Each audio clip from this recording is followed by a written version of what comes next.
These are the ruins of Baldongan Castle, which is a 14th century structure near Lochshinnie, where I live. So I have decided to come here to Baldongan to read 2 or 3 poems for Poetry Day, to share with friends and family and colleagues in Ireland and overseas. So I'm going to start with 2 very short poems by Patrick Kavanagh, who of course was from County Monaghan, my native county. The first I'm going to read is called Ploughman, and it celebrates the land. And it was, I think, possibly Kavanagh's first poem to be published, certainly one of his very early poems. I turn the lea green down gaily now, and paint the meadow brown with my plough. I dream with silvery gull and brazen crow, a thing that is beautiful, I may know. Tranquility walks with me, and no care, oh, the quiet ecstasy like a prayer. I find a star-lovely art in a dark sod, joy that is timeless, oh heart that knows God. This is one of my favourite of Kavanagh's poems. It's called Epic. I have lived in important places, times when great events were decided. Who owned that half a rood of rock, a no man's land, surrounded by our pitchfork-armed claims? I heard the Duffys shouting, "Damn your soul," and Owl McCabe, stripped to the waist, seen step the plot, defying blue cast steel. Here is the march along these iron stones. That was the year of the Munich bother. Which was more important? I inclined to lose my faith in Ballyrush and Gorton, till Homer's ghost came whispering to my mind. He said, I made the Iliad from such a local row.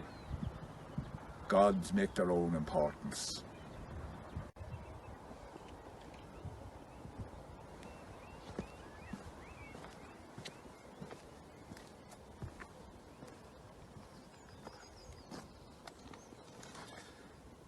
Out behind me you can see Lambay Island. This is a remarkably beautiful part of Ireland, North County Dublin. It hasn't really been celebrated that much in literature, surprisingly. A couple of years ago I was lucky enough to be awarded a short residency by Fingal County Council in the boathouse at Lochshinnie Pier, which is about 2 kilometres in the other direction from here. And while I was there I wrote a couple of poems. I also interviewed a lot of my neighbours and visitors to Lochshinnie, and the County Council were kind enough to publish the interviews in this short book called Harbour. The book also included a couple of poems that I wrote at the time, but I'm actually going to read one that's not included in the book. It's called Hermit. Touched, they said he was, recluse. He lived his days in a cliffhanger of a house, a half-roofed shack listing out to sea, the limestone face beneath eroding slowly over time. Some nights he sallied forth the mucky track, the drills, the whins and high nettles to savour lukewarm porter. Older men recall a yellowed crust, a shoreline clot of foam gathered on his whiskers. Little else. He never spoke. He tumbled over walking home the dark trail, the jutting rocks, the calling breakers, the slippy rut turned gravy quick in the sleeting rain, plummeted and died slowly over time. Beside his bed they found a sheaf of verse that made no sense. The mattress shook. His clothes, his few effects were burned. The poems turned to ash, degraded, fluttered out across the bay. Memory of him lessened. The shack subsided slowly over time. We'll take a look inside.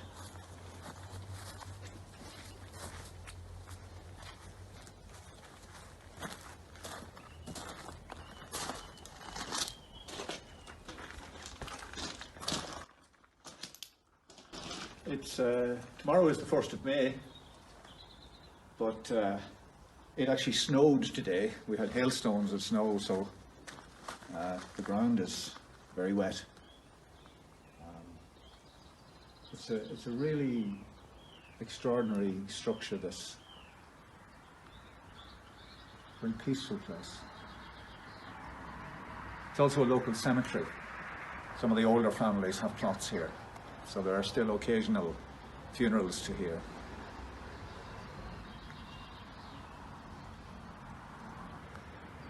So I'm heading back to my little house now, which is exactly halfway between here and the sea, and I'm going to read one final poem from the door of my home. It's a short extract from a longer poem by Paula Meehan, who is one of my favourite living poets. So welcome to my home at Ballycee, Lochshinny. The poem I'm going to read from Paula, it's actually the final section of Mysteries of the Home. The stanza itself is called Seed, and I chose it because I think it seems to me to have something very, very real to say to us just right now at this moment in time. The first warm day of spring, and I step out into the garden from the gloom of a house where hope had died, to tally the storm damage, to see what may have survived. And finding some forgotten lupins I'd sown from seed last autumn, holding in their fingers a raindrop each, like a peace offering or a promise, I am suddenly grateful and would offer a prayer if I believed in God. But not believing, I bless the power of seed, its casual, useful persistence, and bless the power of sun, its conspiracy with the underground, and thank my stars, the winter has ended.